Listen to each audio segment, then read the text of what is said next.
یہ 12 مرلے کا بڑا اور کشادہ گھر تھا۔ نقشہ وہی حمزہ کے گھر کا، مگر کچھ سب سمٹا سمٹا تھا۔ حویلی کے بجائے گھر ہی نظر آتا تھا۔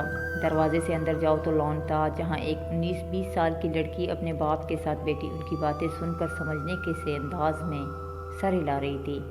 آگے بڑھو اور لاؤنج عبور کرتے سامنے کمرے میں دیکھو تو گھر کی مالکن بیڈ پر بہت سے کپڑے پھیلائے چن چن کر ایونٹ، موسم اور ملک کی مناسبت سے کپڑے سوٹ کیس میں رکھ رہی تھی۔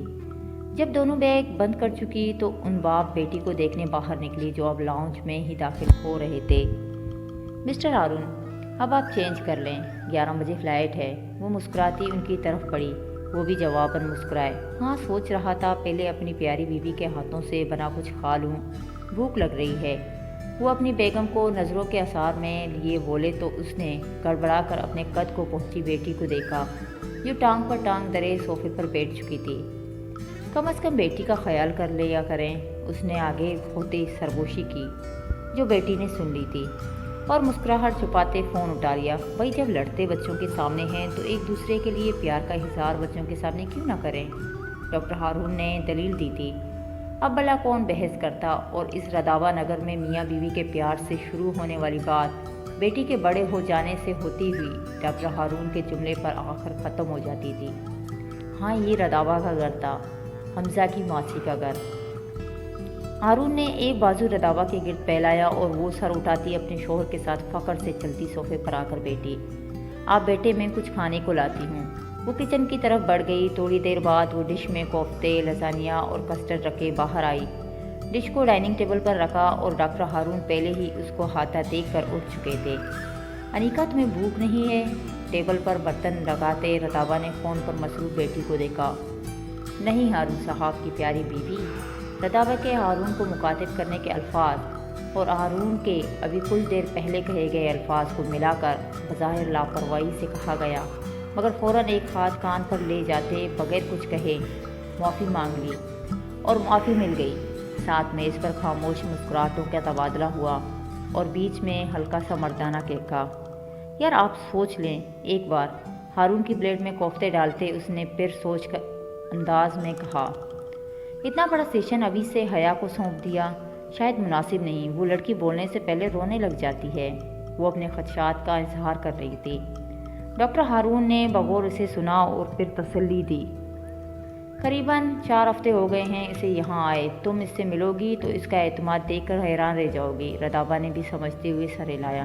ڈاکٹر ہارون کا فیصلہ غلط نہیں ہو سکتا تھا۔ کھانا یوں ہی آرام سے چلتا رہا اور تبھی رداوا کا فون بجا۔ اسکرین پر نمبر دیکھ کر چہرے پر سارا پیار امٹ آیا۔ کس کا فون ہے؟ نوالا منہ میں رکھتے انہوں نے سرسری سا پوچھا۔ انیکا بھی کرسی کھینچ کر بیٹھ رہی تھی۔ ارے بابا، چہرے سے بتایا جا سکتا ہے کہ حمزہ بھائی کا فون ہے۔ اس نے اعتماد سے تکا لگایا اور وہ لگ گیا۔ رداوا نے اسے گھورتے فون کان پر لگایا۔ ناسی کی جان، میرا بچہ، کیسے ہو؟ چھوٹتے ہی وہ حمزہ پر لاواری جانے لگی۔ ٹھیک ہوں، سرسری کہا گیا۔ اور وہ شرارتی لڑکا کہاں ہے؟ مجھے بھیجتے ہوئے تو کہہ رہا تھا کہ صبح شام کال کیا کرے گا، اور مصنوعی گفکی سے بولی۔ اور حمزہ نے ہونٹ پینچھے۔ آپ کی یاد آ رہی تھی، سوچا کال کر لوں۔ اس نے رداوا کے سوال کو نظر انداز کیا۔ میرا بچہ، میں انگلینڈ سے آتے ہی تمہارے پاس چکر لگاؤں گی، تم کیوں اداس ہوتے ہو؟ رداوا کو حمزہ کے ساتھ یوں لاڈ کرتے دیکھ انیکا محفوظ ہو رہی تھی۔ اتنے بڑے حمزہ بھائی اور ماما کا ان کو بچوں کی طرح ٹریٹ کرنا کیا پیار ہے؟ وہ سوچ کر خود ہی مسکرا دیتی۔ انگلینڈ؟ وہ چونکا۔ ارے تمہیں میں بتانا بھول گئی، تمہارے چاچو کسی ایونٹ کے سلسلے میں جا رہے ہیں، تو کہنے لگے میں اور انیکا بھی ساتھ چلیں، تو بس 11 بجے کی فلائٹ سے جا رہے ہیں، وہ جوش سے بتا رہی تھی۔ اور ادھر رداوا کو ملنے کی خواہش دم توڑنے لگی۔ آروم رداوا کو دیکھ کر اداسی سے مسکرایا۔ Okay, have a safe journey. Phone بند کیا۔ ہارون چاچو، آنکھوں میں سایہ سا لہرایا، دوہرا رشتہ مگر رشتے میں دوریاں۔ رات کا اندھیرا چھٹ رہا تھا مگر سرمئی بادلوں کی سیاہی برقرار تھی۔ صبح نگلی روشن ہوئی تھی۔ اسی چوک پب میں بیٹھا وہ کسی کا انتظار کر رہا تھا، اور انتظار میں وقت کب جلدی گزر جاتا ہے۔ صبح کے 6 بجے بھی پب اپنی تمام تر رنگینیوں سے روشن تھا۔ وہاں چہل پہل میں کوئی کمی نہیں تھی، پر ہاں، آج وہ لڑکی وہاں نہیں تھی اور لڑکی کا انتظار تھا بھی کس کو؟ اس وقت اس کا دماغ ماضی کی یادوں سے حال کی حقیقت اور حقیقت سے مستقبل کے خدشوں کا سفر طے کر رہا تھا۔ اب تو منہ میں رکھی چیمگم بھی بس ذائقہ ہو گئی تھی، مگر اس کی زندگی سے زیادہ نہیں۔ تو وہ پرواہ کیے بغیر منہ ہلاتا رہا۔ انتظار لمبا ہوتا جا رہا تھا، مگر اسے لمبے تیل سے چپڑے بالوں والے کا کچھ پتہ نہیں تھا۔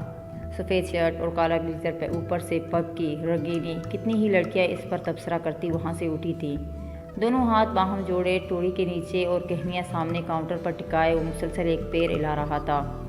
تھوڑی دیر وہ یوں ہی بیٹھا رہا، پھر فون اٹھایا، نمبر ملایا، جواب بھویں سے کیڑ کر اوپر نمبر والے کے نام کو دیکھا اور ناگواری چہرے سے آیا تھی۔